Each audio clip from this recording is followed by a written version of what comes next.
on Instagram stories over the last little while. I noticed like you post like a whole bunch of album just covers.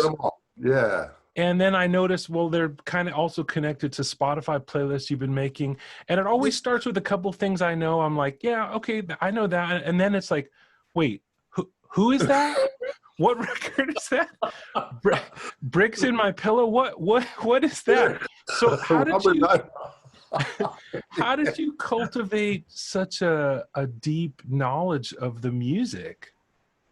Oh, I would just say just being a nerd. I mean, just, where I lack maybe guitar skills, I make up for in my record collection. The nerd about, like looking at the what do you call it? Like the liner note, just looking at all the liner notes. I just grew up that way. I had a couple friends way back when I was young, and they kind of hit me to the liner note thing pretty early on. So we're talking, 30 years of checking out liner notes and finding this group of studio musicians who played on all these diverse records on both coasts, not just LA, but also New York. And then you got your Philadelphia thing and your Chicago, and all this, kind of thing. So it's just something that really, just excites me. It's still to this day, I haven't changed one bit, and also like, Guitar Player magazine, the vintage guitar,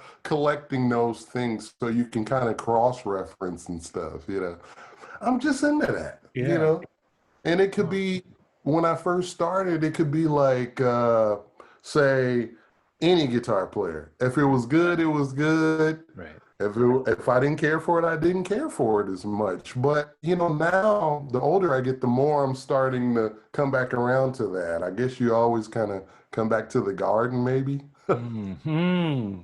I don't know.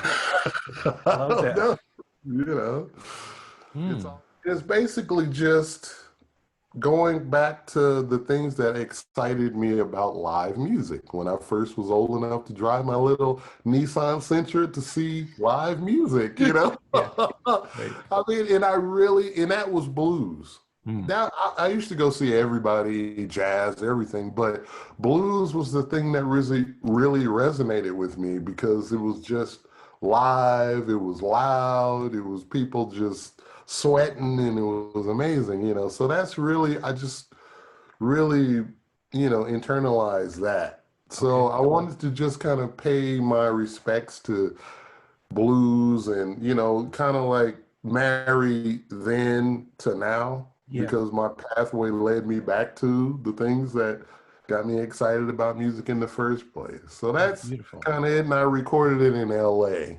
Okay. And I wrote half of its originals and half of its covers. Nice.